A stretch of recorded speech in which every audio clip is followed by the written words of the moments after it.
আমি যখন কারো সমালোচনা করি, ক্রিটিক করি, কাউন্টার দিই, সেটা তারা অপছন্দ করি সেজন্য না, জনগণের প্রতি আমার পূর্ব ঘোষিত রাজনৈতিক অঙ্গীকারের জায়গা থেকে করি।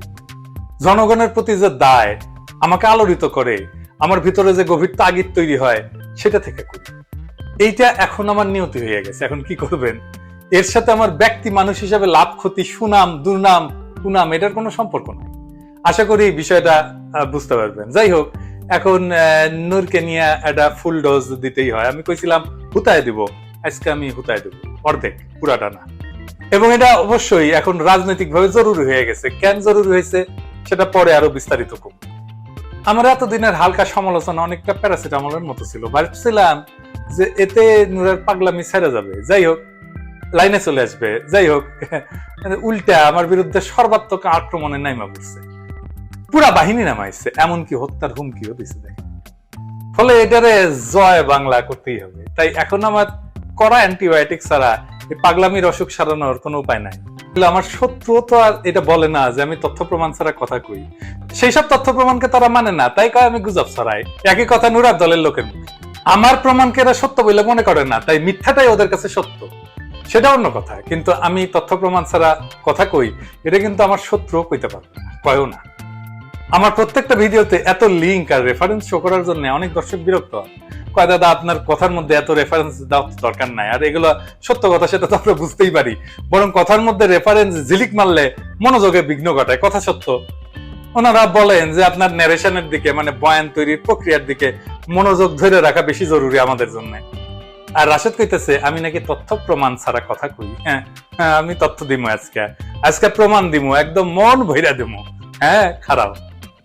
আমার কাছে নুরার যে পরিমাণে তথ্য আছে তাতে একটা পূর্ণদৈর্ঘ্য বাংলা ছবি বানানো যায়। অবশ্য নুরা পাগলা নামে একটা বাংলা ছবি আছে, কিন্তু সেটার চেয়ে আমারটা কম অশ্লীল হবে না। প্রতারণা বিষয়টা অশ্লীল, ধোকাবাজি বিষয়টা ওই ন্যাংটা হইয়া ঘোরাঘুরি করার চাই তো বেশি অশ্লীল। কিন্তু এত সময় ওরে নিয়ে দেওয়ার সুযোগ নাই, আমার মেলা কাম আছে। যাই হোক, আজকে আরো কিছু তথ্য প্রমাণ দিব। রাশেদ নিজেও জানে যে নূর মেহেদী সাফাদির সাথে বৈঠক করছে, অথচ ওই বৈঠক নিয়ে যখন খবর চাউর হয়েছিল তখন রাশেদ নিজের মুখে দাবি করছিল এই ছবিগুলো নাকি এডিট করা, এবং তেমন কোনো বৈঠক হয় না। কেন যে হোয়াটসঅ্যাপে যে ছবি চালাচালি হয়েছে, এই হোয়াটসঅ্যাপের গ্যালারিতে নাম্বারটা নূরের না, নূরেরই, সে ছবিটা আছে কিন্তু গ্যালারিতে, মানে প্রথমে যাকে পাঠানো হয়েছিল সে ছবিটা, বিখ্যাত ছবি। এইবার শোনেন, ছবিটা লিখা যাওয়ার পরে নূরের আরো তথ্য দরকার, হ্যাঁ আরো প্রমাণ দরকার। এই প্রমাণেও আমি জানি এই প্রমাণেও কনভিন্স হবে না নূরের দলের লোকজন। হাসিনার লোকেরা কি কনভিন্স হয় যে তার হাসিনা ভোট চুরি করে? কনভিন্স হয়? হয় না। হাসিনার লোকেরা কি কনভিন্স হয় যে হাসিনা ফ্যাসিস্ট? হয় না। মোদির লোকেরা কি কনভিন্স হয় যে মোদি একটা ফ্যাসিস্ট? হয় না। তো আমি যদি আরো তথ্য প্রকাশ করা শুরু করি তো একটা সিনেমাই বানাইতে হবে। তো আমি আরো কিছু তথ্য শেয়ার করতে চাই, সাপ্লিমেন্টারি তথ্য আর কি। হ্যাঁ, এটা হয়তো ওর সম্পর্কে যা আছে তার ধরেন 20 ভাগের 1 ভাগ হবে আর কি। আর কিছু প্রমাণ দিই। হ্যাঁ, আচ্ছা দেখেন, নূরের সম্পর্কে প্রথম আলোতে একটা রিপোর্ট হয়েছিল। হ্যাঁ, নূরের পরিবার কেমন আমরা জানি, যে খুবই দরিদ্র পরিবার থেকে আসছে, সেটা কোনো সমস্যা নাই, সেটা বরং ভালো। আমরা মনে করছিলাম যে এই ছেলেটা একটা সাধারণ পরিবার থেকে উঠে আসছে, মানুষজনের দুঃখ কষ্ট বুঝবে, এবং আমাদের সকলের সহানুভূতি ছিল তার মধ্যে যে সরলতা, তার মধ্যে যে মাটির কাছ থেকে উঠে আসার যে গন্ধ, সেটা ছিল জন্য আমরা সবাই তারে পছন্দ। কিন্তু এইটারে সে একটা মৌকা হিসাবে নিল, এবং তার ভাগ্য পরিবর্তনের উপায় হিসাবে তার পুরা পরিবারের ভাগ্য বদলে গেল প্রথম আলোর রিপোর্ট দেখে। হ্যাঁ, তার ভাই ডিলারশিপ পাইলো, তার দোতলা বাড়ি উঠলো, তার বাবার এখন আর ছোট দোকান করে না, শুধু তাই না, তারা 8 টাকা বিরোধী দল কইরা বাংলাদেশে এত টাকা রোজগার করা যায়, এইটা নূর প্রথম প্রতিষ্ঠা করে দিল। এবার আসেন, নূরের বিরুদ্ধে বলাটা কেন জরুরি? আমার ক্ষুদ্র ভ্রাতার ভগিনীরা কইতে পারেন যে দাদা এত জরুরি রাজনৈতিক বিষয় থাকতে এখন নূরকে নিয়ে এত সময় নষ্ট করতেছেন কেন? সত্য কথা, হক কথা, কিন্তু আমার একটা যুক্তি আছে। এটা আমার নিজের কোনো দরকারে করতেছি না, করতেছি দেশের রাজনৈতিক প্রয়োজনে। অবশ্যই সুলতান মনসুর সিনড্রোম অঙ্কুরেই বিনাশ হওয়া ভালো। সর্বনাশ হওয়ার আগেই যদি ক্ষতি ঠেকানোর সুযোগ থাকে তা না করার কোনো মানে হয় না। নুরুরা এই দেশের মানুষের দীর্ঘদিনের রাজনৈতিক অধিকার আদায়ের আন্দোলনের অর্জনকে, মানে আমাদের এই বিপ্লবকে বৃহৎ বিপ্লবে পরিণত করবে, এটা তো বৈশা থেকে দেখা যায় না, তাই না? এরা ক্ষমতায় গেলে কি করবে তার কিছু নজির কিন্তু আগের ভিডিওতে আপনাদের দেখাইছি। আবারও দেখেন, ও কিন্তু থামে নাই, আবারও দেখেন হত্যার হুমকি দিছে। নূরের দলের নেতা কিন্তু সে সাধারণ কর্মী না। কিভাবে হিন্দু ঘৃণা ছড়ায়, হিন্দুত্ববাদী ফ্যাসিবাদকে শক্তি যোগায় তার কিছু নজির দেখেছিলাম, আরবারও দেখেন। কাজেই নুরুর রাজনৈতিক প্রকল্পের নামে ধান্দার দোকানের সবকটা সাদার উদাম করে দেখায় দেওয়া আমার রাজনৈতিক দায়িত্ব। বাংলাদেশের জনগণ ভুল মানুষ এবং আদর্শকে বিশ্বাস কইরা পদে পদে ঠইকে আসছে বহুদিন থেকে। দার্শনিক উম্বার্তো একো একবার বলছিলেন, কোনো কিছু বিশ্বাস না করার চেয়ে ভুল বা মিথ্যা জিনিস বিশ্বাস করা ভয়ানক। আর ফ্যাসিবাদ মিথ্যার উপরে বিশ্বাস উৎপাদন করার একটা অবিরাম প্রক্রিয়া, এটা মাথায় রেখে জনগণ যখন সেটা বিশ্বাস করে ফেলে তখনই তাদের উপরে নাইমা আসে ফ্যাসিবাদ। বাংলাদেশের মানুষ প্রগতিশীলতা, মুক্তিযুদ্ধের চেতনা ইত্যাদির নামে কিছু মিথ্যাকে সত্য বলে বিশ্বাস করার ফলে হাসিনার দানবীয় ফ্যাসিবাদ আজ আমাদের উপরে চাইপা বসতে পারছে। আর এই সবের সিমটমই নুরুর মধ্যে আছে। তার এটা ফাও কাল্ট ফিগার বানানোর আয়োজন করা হয়েছে।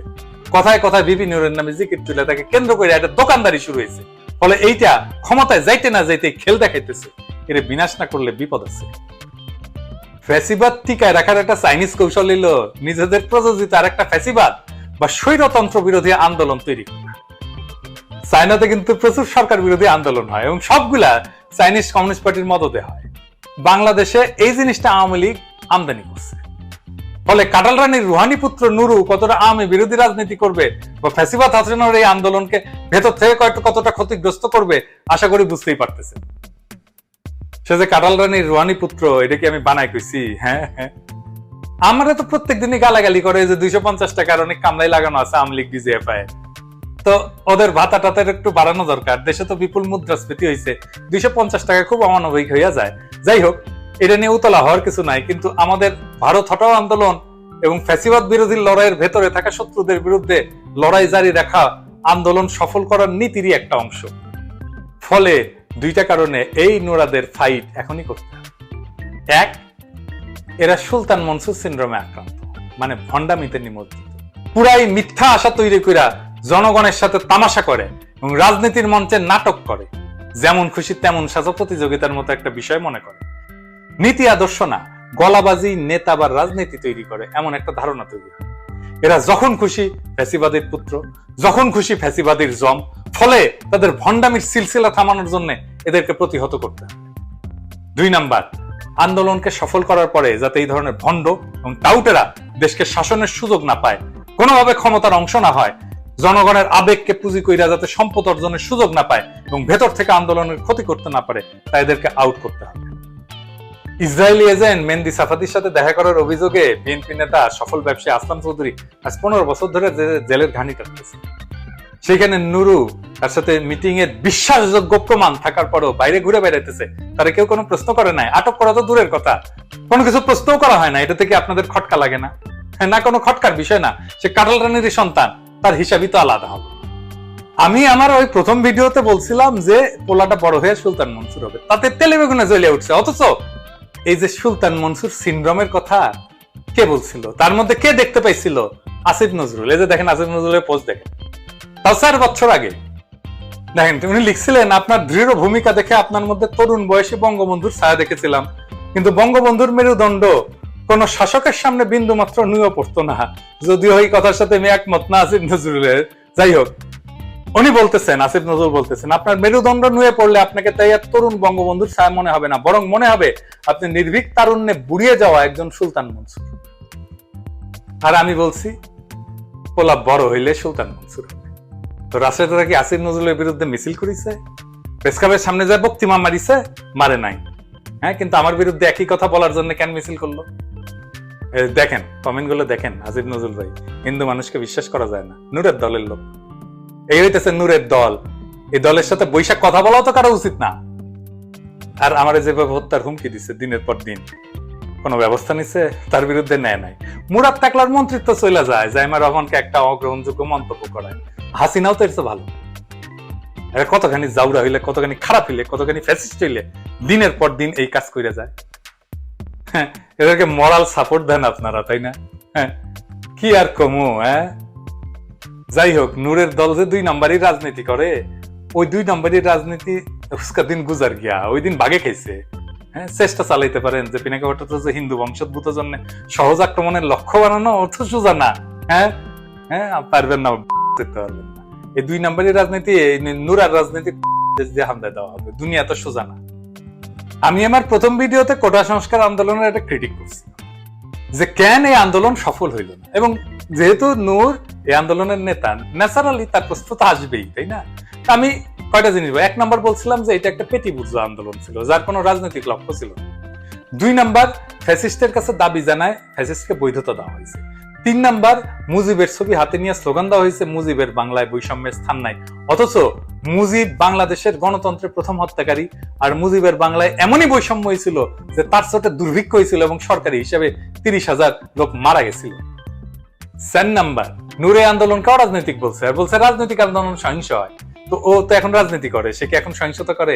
5 নাম্বার, নূর ক্ষমতার কাছে কুর্নিশ করে হাসিনাকে মা ডাকছে সামনে। আর শেষে আমি বলছি পোলাটা বড় হয়ে সুলতান মনসুর হবে। শুনেন আবার, যাই হোক, সে ছাত্রলীগ হিসেবে রাজনীতি শুরু করলেও কোটার দাবিতে সোচ্চার হওয়ার পরে প্রায় নিয়মিত তাকে ছাত্রলীগের হাতে আক্রান্ত হইতে দেখা যেত। ছাত্রলীগের মাইট খাইতে খাইতে খাইতে খাইতে পোলাটা নেতা হয়ে গেল। যাই হোক, এটা নিয়ে ভিডিও করছি,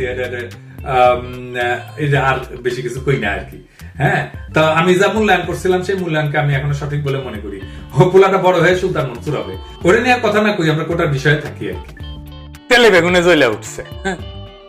আমি এর আগে কইছিলাম যে এদের ন্যাচারাল ডেথ হবে, কিন্তু সেই সময়টা তারা নিজেরাই দিল না। তার আগে বছর ধরে আন্দোলন চলছিল, কিন্তু সরকার সেই দিকে কোনো মনোযোগ দেয় নাই। সেখানে হঠাৎ কইরা ডাকসুর নির্বাচন দেওয়া হইল। কোটা আন্দোলনের বিষয়টা নিয়ে সরকারের খেলাটা যে পাতানো ছিল তা কিন্তু এখন পরিষ্কার। প্রথমে আন্দোলন করে কোটা সংস্কারের বিষয়টাকে কোটা বাতিলে পরিণত করা হয়েছে, এখন আবার আদালতের রায় ফেরত আনা হয়েছে। ফলে আগে যে বিষয়টা নিয়ে ব্যাপক আন্দোলন করা হয়েছে তা এখন আবার ফেরত আসাতে আগের মতো ব্যাপক আন্দোলন আর হবে না, হইতেছেও না। এইটা ছিল সরকারের কৌশল। আর কোটা লাগবে, তা না হলে লীগের ক্যাডার, ভারতীয় রয়্যাল লোকজন প্রশাসনে ঢুকবে কেমনে? কোটা একটা অন্যায্য ব্যবস্থা আসছে, তাই এটা নিয়ে আন্দোলন হবেই, সরকার জানতো। তাই নিজের রুহানি পুত্রকে দিয়ে আন্দোলন করায় তারে বিজয় হিসাবে দাঁড় করানো হয়েছে, পরে ভিপি বানানো হয়েছে। তারপরে পুত্র হিসাবে হাজির কইরা কালারানি ক্ষমতার হাতকে আরো লম্বা দেখানোর নীতি নেওয়া হয়েছিল। এখন তার নির্বাচন নাই।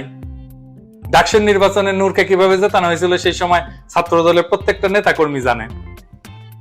নূর তো কোটা আন্দোলনের নেতা ছিল না প্রথমে, ওটা তো পরে ইম্পোজ করা হয়েছে। আর নূর যে একটা ধাপ্পাবাজ তা কিন্তু ছাত্র দলের নেতারা প্রথম থেকে বলছিল। যাই হোক, এরপরে তাকে দল করতে দেওয়া হইলো, তাকে একটা শক্তিশালী বিরোধী দল হিসেবে সেট করার আয়োজনও কিন্তু ছিল, দেখেন। এবং সে 300 আসনে ফাইট দিবে কইছিল। তারপরে যখন দেখছে এত তাড়াতাড়ি সুলতান মনসুর হওয়া ঠিক হবে না, চুলে আর একটু পাক ধরা দরকার, আরো বিপ্লবী ইমেজ তৈরি করা দরকার, তখন দামি নির্বাচনে নূর যায় নাই। কিন্তু সে যে যাবে সেই কথা অনেককেই বলছে। সে যে যাইতে চায়, প্রচুর টাকা লাগে, এত টাকা কই পাবো, সরকার আমারে টাকা দিবে বলছে।